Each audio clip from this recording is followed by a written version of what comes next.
Guys, tara samahan niyo akong mag-stencil ng engine number tsaka chassis number ng Isuzu NMR gamit ang bond paper, scotch tape tsaka yung aking mahiwagang carbon. Alright, let's go! Ayan guys, pakita ko sa inyo yung mga LTO form tsaka yung aking mga pangmalakasan na pandigmaan na pang-stencil. Ito yung aking ginagamit na pang-stencil, yung aking carbon brush na upod na kaka-stencil.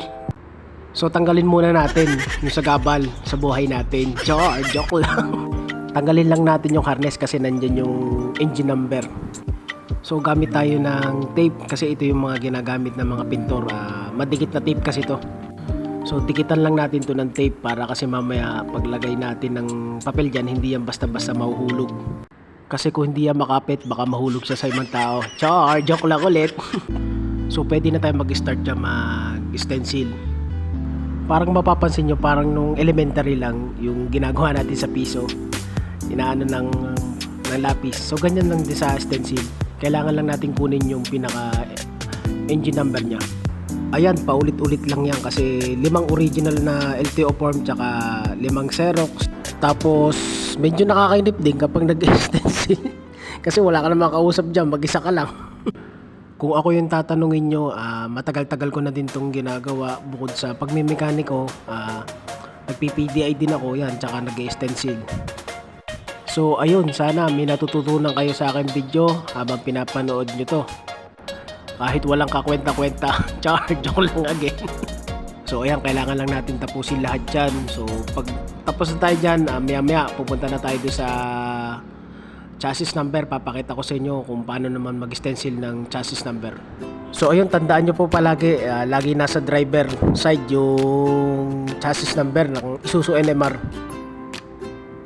Kung makikita nyo naman po, so sobrang dumi at sobrang putik, kaya pinunasan ko muna at nilinis ko muna. So ayun guys, same procedure lang din sa pag-stencil ng chassis number. Kuha lang din tayo ng tape tsaka dikitan natin para paglagay natin ng papel hindi siya basta-basta nalalaglag at smooth lang yung pag-stencil natin.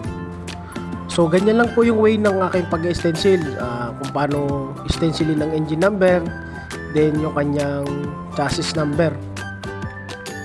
So paulit-ulit lang yan guys hanggang sa matapos yung ating mga papel, yung ating LTO form na original tsaka po yung Xerox. Ika nga kapag may tiyaga, may nilaga talaga. So ayun guys, ganun lang po yung pag-stencil ng engine number tsaka ng chassis number ng Isuzu NMR. So ayun guys, kung nagustuhan mo yung video ko at may natutunan ka, so pakishare na rin para magkameron din ng idea yung iba about sa pag-stencil ng engine number tsaka chassis number ng Isuzu NMR. So follow me for more para updated ka sa mga latest video ko na i-upload. So God bless po sa atin lahat at ingat po tayong ngayong araw na to.